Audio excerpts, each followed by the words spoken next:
हम सभी कभी न कभी भूत प्रेत और चुड़ैलों के बारे में जानने के लिए उत्सुक रहते हैं। जिंदगी और मौत के बीच की ये दुनिया जिसे हम अब तक समझ नहीं पाए, हम सभी को डराती भी है और अपनी ओर आकर्षित भी करती है। हिंदू धर्म में पुनर्जन्म की मान्यता है। जब तक किसी आत्मा को उसका अगला शरीर नहीं मिल जाता, वो आत्मा मुक्त घूमती है।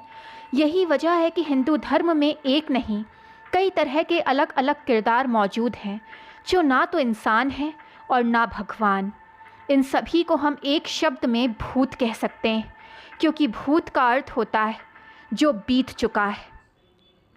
पिशाच। पिशाचों का रिश्ता ईसाई मान्यताओं के वैम्पायर से है। पिशाच उन जीवों को माना गया है जो इंसानों का खून पीकर और उनका मांस खाकर जिंदा रहते हैं। वैसे तो उन्हें मरा हुआ ही माना जाता है, मगर ये भी एक मान्यता है कि पिशाच भी इंसानों की तरह एक योनि है। ये लोग जिंदा थे, अपने परिवारों के साथ रहा करते थे और शिकार के लिए जंगलों में जाया करते थे। प्रेत योनि। प्रेतों का जिक्र सिर्फ हिंदू धर्म ही नहीं, बल्कि चीनी, जापानी, बौद्ध धर्म में भी हुआ है। प्रेत यानी भूखी आत्माएं।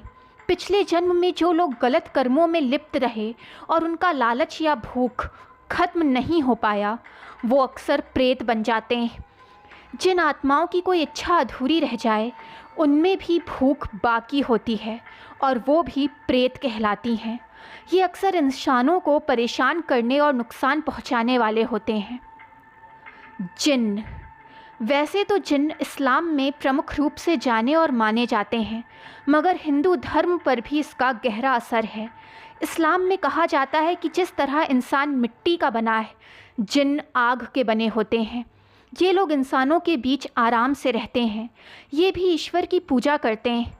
इन्हें दरिया दिल माना जाता है, जो इंसानों को ऐशो आराम देते हैं, लेकिन उसके बदले ये इंसानों से कुछ ना कुछ ले लेते हैं, जिसमें उसका अपना शरीर तक शामिल होता है। चुड़ैल। किसी भी महिला को चुड़ैल मानने की प्रथा भारत ही नहीं, पश्चिम में भी है। कहा जाता है कि खूबसूरत औरतें जो जादू टोना करती हैं और अंत में आदमियों को मार देती हैं, वो चुड़ैल कहलाती हैं। ये वो औरतें हैं जिनके ज़िंदा रहते हुए उन पर अत्याचार होते हैं और मरने के बाद वो उसका बदला लेती हैं।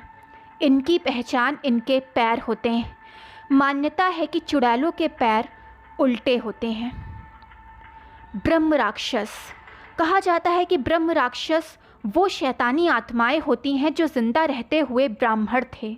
इन ब्राह्मणों ने अपना कर्म और पूजा पाठ ठीक प्रकार से नहीं किया, इसीलिए मरने के बाद ये ब्रह्म राक्षस बने। हिंदू संस्कृति में जाति व्यवस्था स्पष्ट है। इसके हिसाब से एक ब्राह्मण का कार्य लोगों को पढ़ाना, ज्ञान देना और पूजा पाठ करना है।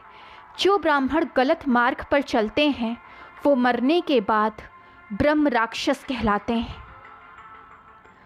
दोस्तों, जानकारी पसंद आई हो तो चैनल को लाइक, सब्सक्राइब एंड शेयर करें, ताकि चैनल की नोटिफिकेशंस आपको मिलती रहें।